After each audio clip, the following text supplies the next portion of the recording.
Hello everyone, welcome back to our channel. आप सबका स्वागत है हमारे चैनल पे।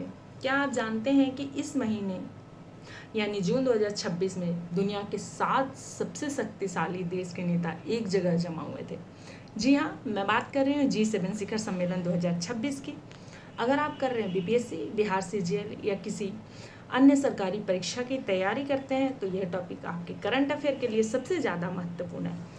आज के इस वीडियो में हम बिना किसी किताबी उलझन के बिल्कुल आसान भाषा में समझेंगे कि इस समिट में क्या क्या हुआ, कौन से बड़े फैसले लिए गए और हमारे देश के प्रधानमंत्री नरेंद्र मोदी जी वहां जाकर क्या क्या बड़ी बातें कही हैं। वीडियो बहुत ही ज्ञानवर्धक होने वाली है, इसे अंत तक जरूर देखिएगा और अगर आप चैनल पे नए हैं तो अभी सब्सक्राइब कर लीजिएगा। आगे बढ़ने से पहले सबसे पहले हम ये जानेंगे कि ये G7 जो है आखिर ये किस बला का नाम है। तो देखिए, G7 का मतलब होता है ग्रुप ऑफ 7 यानी 7 देशों का समूह जो दुनिया के 7 बड़ी और विकसित अर्थव्यवस्था है। इसकी शुरुआत साल 1975 में हुई थी। अब अगर आपके दिमाग में आ रहा होगा कि ये 7 देश कौन से हैं तो इन्हें याद रखने की एक छोटी सी ट्रिक है, लेकिन आप सीधे उंगलियों पर गिन सकते हैं। America, Britain, France, Germany, Italy, Japan और कनाडा। इसके अलावा यूरोपीय संघ यानी यूरोपीय यूनियन भी इसमें शामिल होता है।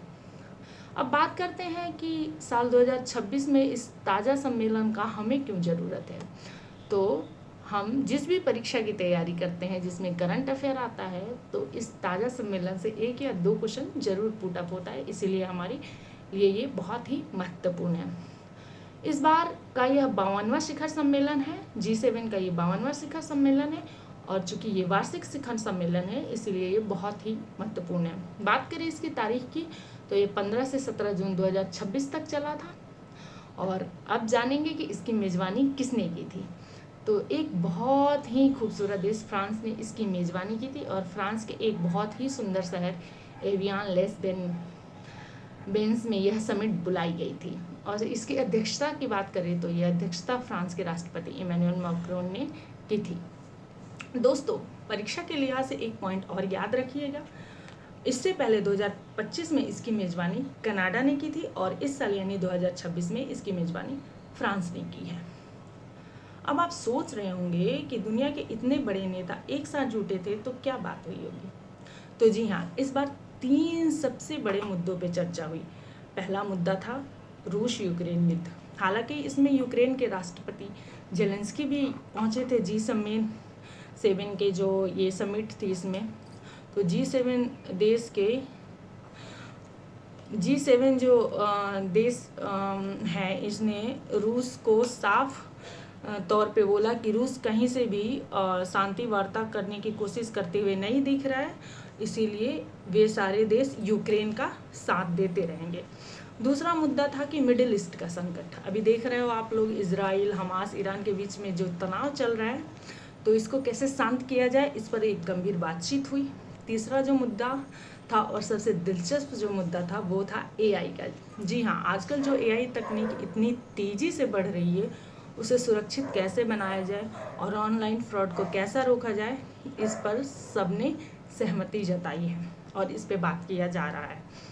अब बात करेंगे कि भारत और PM मोदी की क्या भूमिका रही है G7 में। तो ये एक सबसे महत्वपूर्ण हिस्सा है, हमारा प्यारा भारत जो है इसका G7 में क्या योगदान रहा है। तो अब आप सोचेंगे और कहेंगे कि मैम, भारत तो G7 का सदस्य नहीं है, फिर भारत की बात क्यों। तो आपको बता दें कि भारत इसका सदस्य भले ना हो, लेकिन भारत की ताकत के बिना ये समिट अधूरी है। जी हाँ, फ्रांस के राष्ट्रपति ने भारत को अतिथि देश यानी कि इनवाइटेड मतलब गेस्ट कंट्री के रूप में विशेष तौर पर आमंत्रित किया था। हमारे प्रधानमंत्री नरेंद्र मोदी जी इस समिट में शामिल होने फ्रांस गए थे। अभी आपको बता दें तो ये मोदी जी की लगातार 7वीं बार इस सम्मेलन में भागीदारी थी। अब वहाँ पहुँच के मोदी जी ने 2 बड़े काम कर डाले। पहला था PM मोदी ने अमेरिकी राष्ट्रपति डोनाल्ड ट्रंप से मुलाकात की थी और ट्रंप जब से प्रेसिडेंट बने हैं ये उनका पहला समिट था, मतलब इस बार जब बने हैं तो PM मोदी ने अमेरिकी राष्ट्रपति डोनाल्ड ट्रंप से मुलाकात की और समुद्र में काम करने वाले जो भारतीय नाविक हैं उनकी सुरक्षा की बात की, जो कि पूरे दुनिया के समुद्री कालेबर का 10% है। दूसरा जो बात मोदी जी ने की वो था कि ग्लोबल साउथ यानी दुनिया के जो भी विकासशील और गरीब जो देश हैं उनकी आवाज़ उठाई। उन्होंने कहा कि पर्यावरण और खाने की सुरक्षा यानी कि फूड सिक्योरिटी जैसे मुद्दों पर अमीर देशों को आगे आकर छोटे देशों की मदद करनी चाहिए। तो दोस्तों ये जो था हमारा G7 2026 की एक पूरी कहानी और महत्वपूर्ण तथ्य था जो आपकी परीक्षा में पूछे जा सकते हैं। मुझे पूरा यकीन है कि आप सबको ये आसानी से समझ आया होगा। चलते हैं, तो चलते चलते आज का आपके लिए एक सवाल है। आप लोग मुझे कमेंट बॉक्स में बताइएगा कि साल 2027 में होने वाली यानी अगली 53वीं G7 शिखर सम्मेलन की मेज़बानी कौन सा देश करेगा। आप अपना कमेंट बॉक्स में ज़रूर आंसर दीजिएगा। अगर आपको मेरा समझाने का तरीका पसंद आया हो तो वीडियो को एक प्यारा सा लाइक कीजिएगा और अपने दोस्तों के साथ शेयर कीजिएगा और चैनल को सब्सक्राइब करना मत भूलिएगा। मिलते हैं अगले वीडियो में एक और नए और धमाकेदार टॉपिक के साथ। तब तक के लिए पढ़ते रहिए, बढ़ते रहिए। जय हिंद।